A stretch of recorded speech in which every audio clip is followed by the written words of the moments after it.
Hello, welcome to my channel. My name is Danielle. I make videos about mental health, spirituality, and how to sword fight the energies that try to suck the energy out of us so that we can stay conscious of our evolution. I love you. Let's get into the video today. We're going to talk about anxiety. I'm excited. Let's get it. Okay. So what does anxiety mean? Anxiety is a fear-based energy, meaning it is just like anger, just like any other emotion, any other experience, energetic experience, which is what an emotion is. It is an energy that we are picking up on in the field and that we are actually co-creating with the universe. This is why I'm always like, no victim mentality shit over here, because you are in control of what energies you decide to dance with within your field. Anxiety specifically is evidence that you've backed up in your mind somewhere, that's stored somewhere, maybe even in your body, if it's been going on for many, many years. So it's evidence that something has been scary or dangerous or something that's a bad idea. For example, the impact of social isolation, rejection, all of that on your sense of self. If you are someone who has been bullied a lot in the past, you probably are very sensitive to the effects of rejection, or you routinely foresee in the future to try to see, like, what is the chance, what is the probability that this person says no to me, what is the probability that I am not accepted, XYZ. This is why bullying can lead to suicide, depression, mental illness. Anyways, that's a whole other topic in itself. So anxiety is evidence of something that's happened to you in your life, whether that's childhood, adolescence, adulthood, whatever, that has led you to fear. Anxiety is fear energy. I want to quickly just go over my experience with anxiety so that you can know that I'm qualified. I'm just kidding. So for me, I began to experience anxiety when I was in grade 11 or 12 of high school. This was because of a mix of traumatic life events. Being kicked out of my house definitely shook my sense of security, and not having a safety net to kind of fall back on definitely shook my sense of security as well. That is a perfect example of a situation in which you felt like you were not safe. And so your body, so my mind, took a screenshot of that and said, whoa, remember this shit. And remember all of the components that were included in this. So all of the different potential triggers, everything that led up to the event and after the event by probably, I don't know, a few months each way, and said, remember all of these factors, and now categorize all of these factors as anxiety provoking because it shattered your sense of safety. There is no victim mindset shit here, okay? I'm telling you, I got kicked out of my house because I was doing some hood rat shit. Nothing like crazy that other hood rat people, no, just kidding, but like other teenagers weren't doing, but I was included in the process of getting myself kicked out, right? You don't just really get kicked out for doing nothing. I mean, I'm sure there are people who get kicked out for doing absolutely nothing, but that is an entire story in itself. All this to say, I just don't want to be like, oh, what was me? I got anxiety because I got kicked out of my house. No, I got anxiety because I was being a hood rat. And then I made choices that led to me getting kicked out. Anyways, so my anxiety started probably grade 11, grade 12. And when I got kicked out, I ended up staying with this person, my ex, one of my exes, who it was toxic. It was just toxic. Some things happened, sexual abuse and just things like that. That in itself really made me develop more anxiety triggers. The more things that you experience, I think, that are anxiety provoking, the more you're gonna have to wrestle with that energy of anxiety and try to, like, dance with it. You got to dance with it. It's taken a long time for me to get to the point where I am now, where I experience anxiety and I'm so conscious in my experience of it that I'm going, where's the trigger? How can I breathe into this? And how can I release this? How can I feel it so that I can move past this, so that I can stop the cycle? My experience with anxiety really started in grade 11 and 12. And also on top of those environmental situational factors, I also was experimenting with pharmaceutical drugs, and not over the counter. Well, no, hold on. That's not what I mean. I meant not prescribed to me, essentially, is what I mean by that. So not only was it the environmental factors, right? But also, again, me making choices that are dumb. If you take anxiety meds and you don't actually need them, you will fuck up your brain chemistry. Just letting you know, you will fuck up your brain chemistry. This is why it's like, don't do drugs like that.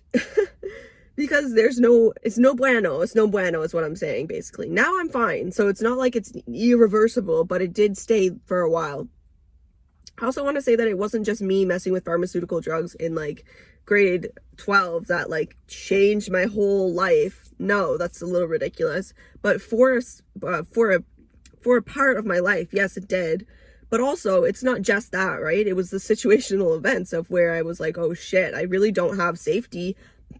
I couldn't see the safety outside of me. So it was like, I had no safety within me. How did this anxiety shift? Well, I left for a university. This is like 2015. And then I was good for like a few years. Okay, I don't know. I can't say good. I was binge drinking. I was an alcoholic. I was showing up to work drunk. I don't think I was good, but let me just say the experience of anxiety was not as high. Okay, looking back, I just got triggered with memories where it was like, it wasn't anxiety no more, but it was depression to the max, and substance abuse. Depression, substance abuse, and self-harm in the form of having sex with a lot of people. That's not talked about enough as a self-harm behavior, honestly. Anyways, just putting myself in situations that were not good. But that's not the topic of this content release. We're talking about social anxiety and anxiety. My brain's a little bit like a spaghetti today, but we're making it work. I definitely had social anxiety in grade 11 and 12. And this was because the guy that I was with was he was just always by my side. So I didn't make friends because I didn't want these new friends to see me through the lens of that toxic relationship, essentially. But some of my experiences with people who were my best friends, quote unquote, telling other people that I was dirty. And this was literally when I was at rock bottom, when I had been kicked out of my house and I was living with that ex that was very toxic. It was not a good household. It was basically looked like a trap house. And I honestly, like, I wasn't showering as much as I honestly should have, but I don't think that I actually smelled. But I was aware of potentially that being a thing. I have a lot of awareness. I feel as though I never really like smelled bad, but they were saying that I was dirty, as in like looking at where I was living and then tying that into who I was. Anyways, let's just say that was a little traumatizing to hear. Other things occurred, but that's not the importance of here. Those experiences nonetheless had really big impacts on how I felt comfortable in social scenarios. Anything that is going to knock down your sense of safety and then to the point where you actually don't feel safe within yourself is going to make you feel anxious, right? Because it's a fear-based energy. You're scared. Anxiety is like the manifestation of your unconscious beliefs around your stability within yourself, right? Your ability to feel good by yourself. And it manifests differently with a lot of people. I encourage you, every time you are experiencing anxiety, and every time you're dancing with that energy in the field, to really ask it, what is the message that you're bringing me right now? One of my triggers personally is, I feel like this is like a human trigger. Being afraid to not be accepted. And so when scenarios happen in my life where I can see that someone's not accepting me for who I am, I get triggered. And it makes me feel anxious. I'm working on that still. Like I just said, the anxiety is showing up to tell you that there's something within you that's not serving you. So in my instance of being scared of not being accepted, what it's showing me is that, hey, you're afraid to not be accepted, meaning, hey, you haven't accepted yourself enough to stop seeking external validation. See? You need to do the shadow work. It's a program and a belief that's not serving you because it's not true. And that's how you know it's not serving you, is when it hurts. If you have a belief about yourself that is hurting you, it is not serving you, it is not true. You have to sit down with yourself and ask, like, what is it that I am afraid of? How would I be okay if everything that I worried about became true? If nobody accepted you, what would you do? And I feel like you get to the point in the depths of that story where you go, all right, I'm like Five of Pentacles vibes where I'm out of the cold and nobody's there for me, nobody cares. And then you grieve that process. You grieve this layer of yourself that was like, I am safe in this world, which you are, by the way, but you grieve this naive layer that said, I need others to make me feel safe in this world. You grieve that. And then when you get to the bottom of that, don't just give up. No, after a while of panicking, what do? You channel your inner strength, your power, and you make your next move. You say, all right, nobody's going to save me. Nobody's going to save me. And if I stay in this energy, if I stay dancing with this energy of anxiety constantly, I'm not going to move. I'm not going to move unless I choose to make a move. You have to accept yourself.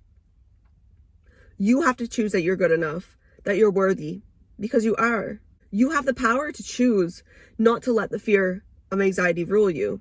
You can choose to close the cycle at any moment by continuously choosing differently. I can't express enough how important choice is. You are here with free will. You can choose differently in any moment. If you are unhappy, choose differently. If the beliefs that are going on in your mind are causing you severe anxiety, you need to stop listening to them. And that doesn't mean shut your brain off, because that doesn't work like that. It's stop paying attention to them. Stop feeding them. Stop picking them out and writing with them. No, start shifting them. And before we can shift, I feel like it's important to say that a lot of the times, as I said in the beginning, if this anxiety has been going on and on and on and on and on for years and years and years, first and foremost, we have to find that within our body. Where is that stored? Where is that belief in your body? Can you find it? And can you open up to that space? Can you put both of your hands on your heart and give yourself what you need? Can you tell yourself what you need to hear from someone else? Can you be there for yourself when it's hard? This is the work. What are you not giving to yourself? Seek that balance within you. If you're having so much anxiety constantly, chances are that there is something within you that is literally knocking at your door constantly saying, look at me, look at me, look at me, look at me. You need to talk to yourself. I hope I don't come off rude in this, but I want to tell you like it is, because you're not a victim. I am sitting here telling you that I had diagnosed anxiety disorder and I overcame it. And how did I do that? Therapy, one. So therapy and learning the tricks, which in therapy, I'm literally telling you what I was guided through in therapy was literally like, what is the situation? So, i.e., what's the trigger? What did you tell yourself? i.e., what's the belief? What's the program you're running? How did you feel? And some people actually will get triggered, feel something, and then tell themselves something. So it doesn't really matter which way it goes, but it's important to have a clear sight of like what chain of events is occurring so that I can jump in between any of these chains to stop the cycle. You're not powerless. You're not powerless. And you don't need to go to therapy in order to learn these things. You don't. You just have to continuously apply them day in, day out. Having an awareness of your triggers is literally key. It's key. And when you get an awareness of those triggers, don't judge yourself for it. Accept it. Be grateful that you actually have clarity around what it is that your trigger is. And also note that just because something triggers you does not mean that it will consistently trigger you. For example, I remember posting something over a year ago. I had the memory come up on my phone on IG about going to the gym and then an old man staring at me and that triggering me. And honestly, guys, looking back at that note and thinking back to that experience, I guarantee you that like he probably wasn't even really looking at me that hard. It's just that I was so aware of it because I was living in a survival state. If you are constantly living in a survival state, survival mode, you will see everything outside of you from the lens of trauma. You will see everything in this world from a fearful lens. And it is very, very, very difficult for you to heal, for you to move on. So healing as in integrate your triggers so that it doesn't hinder you anymore. It is very difficult to heal if you are not first creating that sense of safety within yourself. If you don't feel safe, we can't do the work. So that's why I'm saying in the beginning, put your hands on your heart and be there for yourself in your time of need. Often we feel so fragmented, so frazzled, so exploded that we try to latch on to other people, like validate. help me, help me, help me. Honey, come back in, come back in. You're there for yourself. You're strong enough to hold space. If you can hold space for someone else, you sure as fuck can hold space for yourself. Come back to you. You need you. You need you. You do. What you choose to think and believe is what you're creating within your reality. So deep down in your heart, what is it that you know to be true above all? Journal. What is it that I know to be true about myself? You probably always haven't felt the way that you felt or believe what you do. Now something shifted, right? So what was it? Listen to your emotions and what your story your mind is creating about them, or vice versa. Remember that they can all coexist in harmony. It's what you choose to be that really matters. Remembering that they can all coexist in harmony. This is not judging ourselves for what comes up. That's when we really hurt ourselves.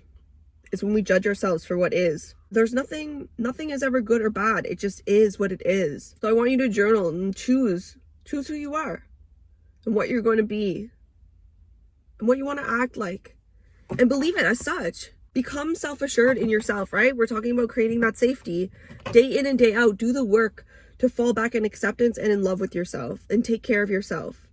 This is how you shift. That's how you slowly create that sense of safety within you so that you can heal. Let's talk a little bit about like social anxiety more.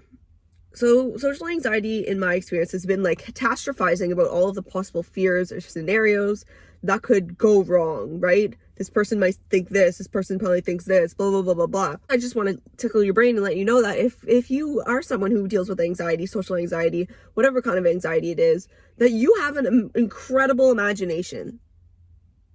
You have incredible imaginative abilities. Because all this time, you're creating fucking movies, timelines in your mind constantly. That's what it is. When you think about a possible worst case scenario, you've already experienced that in some way. Literally the director, you're producing a movie constantly, different movies. Your imagination is wild. So just honor yourself in that moment and be like, wow, I have an amazing imagination. That's cool. As you learn to dance better with anxiety, you'll be able to utilize that imagination in areas that don't actually hurt you so much. Something else that comes up in social anxiety is like thinking that you're the only one who experiences anxiousness. Like you're at a party for example, and you're like, oh, I'm so anxious. I guarantee you that you are not the only one who feels anxious or who doesn't want to come across in the wrong way. Like I said in the beginning, acceptance in a tribe is very important and crucial to who we are. You might just be the only one who talks about it, shares the experience of it. Doesn't make you less than. Also, people are so focused on themselves. In the same way that you're so focused on yourself, someone else is also focused on themselves. Sometimes anxiety comes up as a means to shift, right? To tell us, okay, it's time to move. So anxiety could be coming up in your life being like, you need to look at these beliefs, these programs, because it's time for you to level up. It's time for you to go deeper. And this is what's in the way. Ask anxiety what it means for you. In any moment, our experience of anxiety will be different in every single different moment. So one day anxiety could be like, oh, you just really needed to go for a walk and your body was like, move. Or it could be you're about to write a test and you're feeling anxious, which by the way is healthy. That's healthy. It's healthy to feel a certain level of anxiety. You are going to be watched on your performance, right? If you were like super, super chill the whole time, it's like, wow, that's not the norm. That's not the norm. Just to become cognizant of when you're experiencing anxiety, being like, getting curious with it. Like, why are you here? If you're someone who anxiety keeps you from doing things, I encourage you to try the 5-second rule. There's a book on this. I'll link it in video notes on the 5-second rule. I haven't read the book though, so I don't know if I should recommend it, but that's just what it's about. I'm saying it's not my concept. 5, 4, 3, 2, 1, go. And you're supposed to get up, do whatever it is that you want to do before you reach the 1. Helps to distract your mind enough to not let that train of thought come in that's like, should I do this? Do I want to do this? Gotta make your bed. 5, 4, 3, you're up. You're up, you're already making your bed. And on the topic of making your bed, it's important when it comes to anxiety to figure out like, what are you doing with your day-to-day time? If you're filling your day with food, places, people, situations that provoke immense anxiety in you, you're gonna have to shift. And in the beginning of the healing process, it is actually important in some regards to, if you are cognizant of what your triggers already are, to kind of remove yourself from a few of them, because we can get information overloaded. It's taxing doing shadow work. Healing is really doing the work, is emotional taxing, right? This is why if you know that you get triggered by a party and you're already trying to heal other things and you already feel like you're full, like you're energetically full, don't go to the party. And as you heal the other triggers, you'll find you have more space to look at that one, to finally go to the party and do whatever it is that you need to. You're responsible for also raising your awareness on what does and doesn't work for you. All of the things that I say are suggestions. At the end of the day, you have to show up for you. You have to do the work. Nobody's going to do it for you. This is why I'm not like, oh, find a support system, although that is important too. But more importantly, put your hands on your heart and be your own support system. You don't need anyone. Anyone else is what you want. You don't need them, but you want them. There's a big difference between what you need and what you want. You need you. You need you. And when you experience anxiety and you clock out and you're not there for yourself in your time of need, your body remembers that. Your body remembers that. And it's like, ooh, I guess it's not safe for me to exist in here yet. It is though. You have to show your body that it is safe for it to exist there.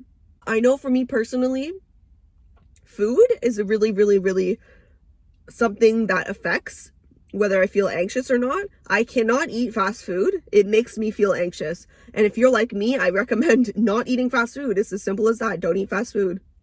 Obviously, if you have like a serious craving once in a while, eat it. I'm not saying don't ever eat it, but be aware that, okay, as I'm eating this, I'm going probably to feel a little, so be prepared for that. As I'm saying that, I'm also like, wait, don't manifest that if it's not going to happen. But just know that you have to be responsible for your choices, essentially.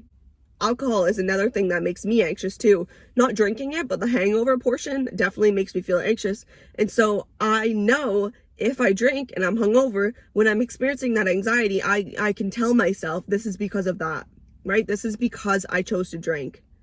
And so it helps to feel a little less crazy, but also don't drink as much or don't drink at all, you know? And it's not that it'll always make you feel anxious, because I know for me, the things that have made me feel anxious have changed a lot. I think that goes to show on how emotionally full you are, like I said before, the things that are happening in your life. Because there was a point where I was in trauma therapy. I think this was end of 2018, beginning of 2019, I think. And I couldn't drink coffee anymore because I was so energetically fucking full. Like I was up to the brim. I was like, no, bro, I can't. But now we're back and I'm caffeinated as fuck. This to say that things will change. So expect that. But on that note, take note of other things that make you feel anxious and then, parent yourself, essentially. That's what it comes down to. Adult yourself, human yourself. Another thing I'll share that makes me super anxious is if I stay in my room all day, I will feel so anxious. And it's because my body's like, hello, are we gonna fucking move?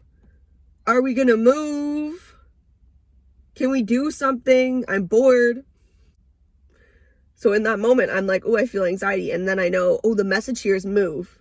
It's not like, oh, go for like a 10K run. It's like, no, maybe like pick up your clothes off your floor and start the laundry and like go sit outside. It's just move your environment. You're not powerless to the way that you feel. And notice in all of these, it's always about choice. I'm like, okay, so if this happens, choose differently. Choose differently. The way that you are going to heal anxiety is by doing the shadow work. So looking at the beliefs, finding them in your body, feeling them, sitting with them, being present with them every single time they show up. Every single time you're triggered, you sit with that, you breathe with it. And you choose in that moment to stay with yourself, and not to disassociate, is by telling other people about it. Like, oh my God, this happened and then this person said this and it was so rude, blah, blah, blah. You're disassociating from yourself in that moment because you're fragmenting, you're like throwing away, you're making that experience that you experienced into so many different things. It's like you're creating these little webs everywhere. In reality, it's like, okay, sit with yourself. That situation provoked me to think something that made me anxious. What did I think? What did that situation show me about myself? How can I breathe into that part of me that feels this? If it's in my body, sometimes you might not find it in your body. That's fine too. How can I breathe into this? How can I remind myself that it ends with me? The cycle ends with me. It ends with my awareness of this. And to be there for myself in this moment. And also to know that it's not going to take one cycle for you to stop feeling anxious about something. No, because it comes back down to the neural pathways in your brain. And the more you do something, the stronger that pathway gets. So the more you dance with that energy of anxiety, the stronger that pathway has become. So every single time that trigger comes up and you breathe in it, you are softening that pathway. But it will take time. It will take time. I want to say like a long time. Like it takes longer than you want it to, longer than you would expect it to. And this is where faith comes into practice, where it's like, okay, it's really, changing your mental health is really challenging because you have to continue to do something again and again and again with blind trust. Blind trust, trusting that one day it's going to shift, and it will. Trust me. I just got goosebumps everywhere. Trust me, it will shift. And I'm about to cry. But seriously, like, I remember just like thinking like I'm fucked, like thinking like this is horrible, and thinking that it would never shift, but it eventually does shift. And it's not when you think it will, and you don't even notice that something is shifted until you realize, wow, I'm happy. And you haven't felt genuinely happy in a long time. Just use me. I'm so emotional. Use me as the example. Use me as the proof that you can overcome mental health challenges and that they can get better. You don't even need to be disordered anymore. That you don't even need to be labeled anymore. That you can actually escape that. That you can actually, not escape isn't the right word, but you can actually fucking fight it. You can go right through it. You can. You can. Another thing that's important for anxiety is creating routines and stability. Sometimes the anxious energy comes to knock you up. Like I said before, sometimes it's a message to move. Well, sometimes it's a message of, whoa, the stability, the routine that we've created has been blown over. And so all of the energies that were waiting for you to be kind of dormant come knocking at your door. Having a basic routine day in and then night out is going to allow you to create that stability within yourself, that safety. And this literally goes as deep as your circadian rhythm. So it literally will help you stabilize the hormones that are fluctuating within your body, which 100% have such an impact in who you are. And based on those hormones that you're given, the specific ratio that you have at those specific times, it really does change what you're showing up as and how easily you can show up. Right? The energy really does shift. That's why it is important to have routines, like a morning routine and a night routine. And honestly, going to bed at the same time and waking up around the same time is so key for mental health. So key. When you don't, it messes up your circadian rhythm. And so your body's like, like you're literally inside of your body is like, oh my God, we're not safe, because your body expects you to stay the same when it comes to bedtime, morning. And so the primitive part of your brain, when it's like, okay, I'm not waking up at the same time anymore, or I'm not going to bed at the same time anymore, it thinks, holy fuck, we're in danger because we're not doing the same thing that we usually do. And it literally will shoot chemicals in your body to release that kind of put you in this frazzled, like highly adrenalized state, which will make it harder for you to go to sleep, or just in general will make you feel a little bit more chaotic because you're kind of on this survival mode without even realizing it. In addition to going to bed and waking up around the same time, include practices that self-regulate your nervous system.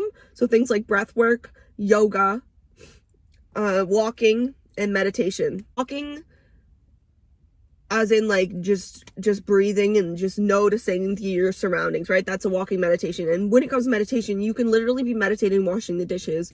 To me, meditation is becoming so hyper aware of your breath and the sensations within you and just the present moment. So you can do many things when you're doing that. I said before, keep being consistent and you will see changes. It matters most what you choose to do, okay? Remember that your mind has no control over you. It constantly thinks it's programmed to go blah blah blah blah blah blah blah blah. We create turmoil within our life, within our mind, when we go, oh my gosh, that was a crazy thought. Why did I think that? What's wrong with me, right? It's that judgment. Let it flow. Let it flow. Just let it process. I feel like I've said this before. A lot of the things that we think are even just the representation of the collective consciousness, because at a subconscious level, we are all interlinked. We are all connected. All human beings are connected at a subconscious level. A lot of the thoughts sometimes that we have are collective thoughts, the average of the collective thought. Don't judge yourself for that, right? What matters is what you choose to do about the relationship, about the dance, and your persistent actions. I also want to say, don't you think it's a little bit of a coincidence that you're afraid of the very thing that will set you free? You're afraid of being yourself, and that is exactly what will set you free. All of the things that you're experiencing are because you're placing these judgments, these expectations, these things on yourself. They're weighing yourself down. You're scared of what people will say, XYZ. But being yourself is how you fucking open up. It's how you crack open. And sometimes I know it takes to get to that point, that bottom point of your life where it's like, I am so unhappy, for you to be like, let me look at me. Let me look at me and let me find the good in me. Let me find the good in me. It doesn't just come naturally. The way that I am is because I have programmed myself consistently programmed myself, changed all my neural pathways, not all of them. The fuck, I'm not a computer, but pretty much your mind is a computer. Change the neural pathways in my brain. And I can't believe I didn't say this before, but gratitude, writing a list of the things that you are thankful for, is so key. It might seem far removed from anxiety, but it is not, because it is helping you ground yourself into your body, into the present, and say, oh my God, I'm good, right? Gratitude and thankfulness is helping you remember that I'm good, that I am safe, that the world has good in it. Especially now more than ever, everybody's like, oh, uncertain times, oh, like blah, blah, blah. Okay, when have you ever known what was going to happen in the world? When? Never. You never knew. You will never know. If there's not a pandemic, if there was no pandemic, you still wouldn't know what's happening in the world. Everything is uncertain. And that's where faith comes into play. And that's where not putting your safety outside of you comes into play. And I feel like that is a huge lesson with anxiety. It's like, hey, you're putting your safety outside of you way too much right now. Come back to yourself. Come back to yourself. Give yourself that assurance that you need. Be up there for yourself in the depth that you require. And don't shy away from the way that you feel. I want to grab a tarot card. A tarot card for anxiety, please. Came out is the Ten of Pentacles for anxiety. This is the card of literally like creating the stability and honestly this is the card of you have, okay, so the phone literally overheated, but we're back. As I was saying, the Ten of Pentacles is the card of you have exactly what you need. You already are the grandparent to a bunch of kids, and you are living a happy and healthy life, and you are taken care of in any and every single way, and you have created that yourself. So that card was reminding us that it is important to remember that you can create that feeling within you, that feeling exists within you. It's just about remembering that you are responsible for creating that safety within you, and knowing and reconnecting to that belief that you are worthy and capable of living the life that has the amount of stability that you crave. This is going to be a different reading than it is on the podcast because my phone overheated. Anyways, so in this one, the energy is a little different, and I like it. It's spicy. It's kind of like mine. So first off, we have the Emperor. And the Emperor is essentially, I love this. So with the energy of anxiety, something I didn't say, this is a special for you guys on YouTube. With the energy of anxiety is that these energies are low vibrational energies that will literally, they're entities, essentially.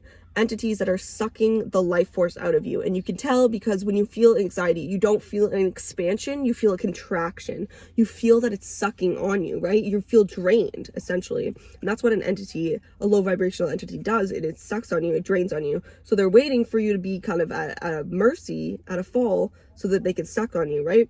And the Emperor is literally the card of like, don't fucking try me.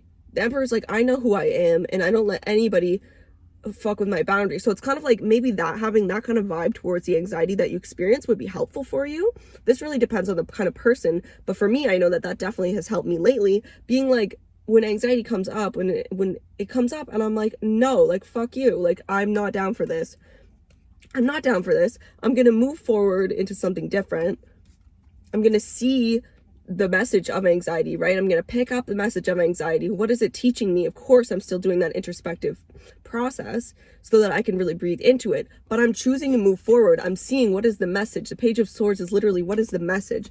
And it's like, okay, I'm picking up that message that hurts, this trigger that I'm experiencing, and knowing that it's my responsibility to introspect and to figure out what is it that it's teaching me, and to recognize that whatever it's teaching me is a gift. It is a gift.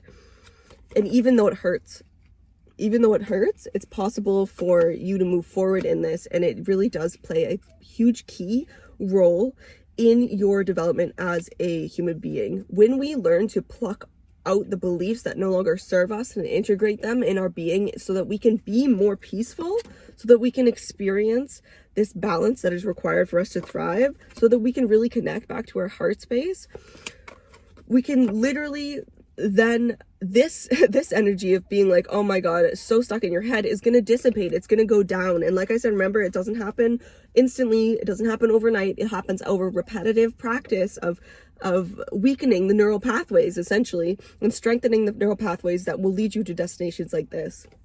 When it comes to social anxiety, we have the 10 of Cups. And this is really saying, what kind of connections have you been fostering? That's really the message I'm hearing here. What kind of connections have you been fostering, and are they supportive of your emotional connections to begin with? Sometimes maybe if you constantly feel like this is your energy when you're with your friends, ooh, yeah, if that feels like your energy, like you're constantly combating, or it's kind of like sneaky, oh my god, yeah, kind of sneaky, or you feel like disappointed, maybe get clear on like, okay, who am I actually creating with? Who am I creating with? And do you need to actually shift it up and find new friends, honestly? Because sometimes it is really telling of like how you feel when you leave a space, of what that space was fostering for you and what that space was fostering within you.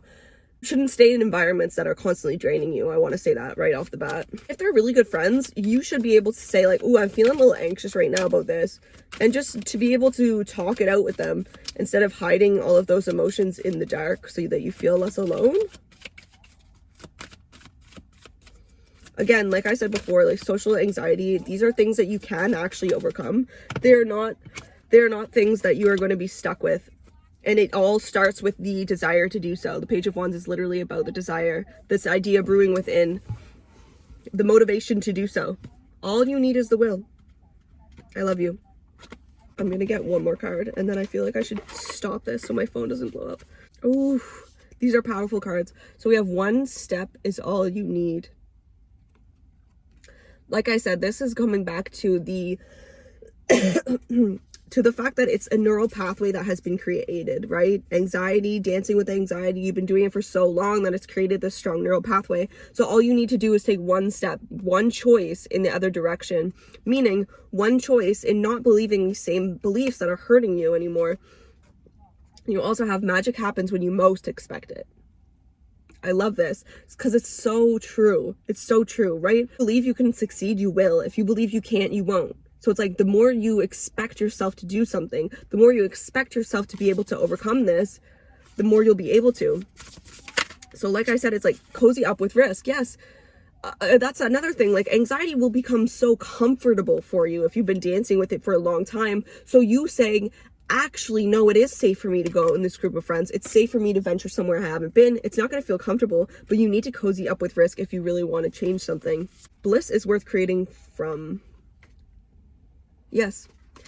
So creating as you go forward from a place of love, from a place of expansion instead of that place of lack. Try to breathe into this new expanded version of yourself that you are creating. What was I doing here? Okay, thank you guys so much. This is the end of this video. There's a lot of people at this park place now, so I'm going to end it here. I hope that you guys have learned something about anxiety, that you have ideas and practices that you are now going to implement. Remember that you are not powerless, that you are not a victim, that you can change your mental health at any moment. Just because you are labeled with something doesn't mean that you will always be labeled with it. It is an experience. I know that a label can feel like more than an experience, but that's all it is an experience that lasted for a long period of time that has been categorized, okay? That's all it is. You can still learn to master and to move through and integrate these emotions, these energies, and especially social anxiety. Like, you remember that it's just because you have enough evidence that's saying I'm not going to be accepted or I should be afraid of this. Remember, we're reprogramming the neural pathways. It is possible, and you are powerful. I love you so much. I will see you so soon. Don't forget to like, comment, subscribe. If you have any other tips about social anxiety, please let me know so that we can all be in this together, because we are. You're not alone. I love you. Bye.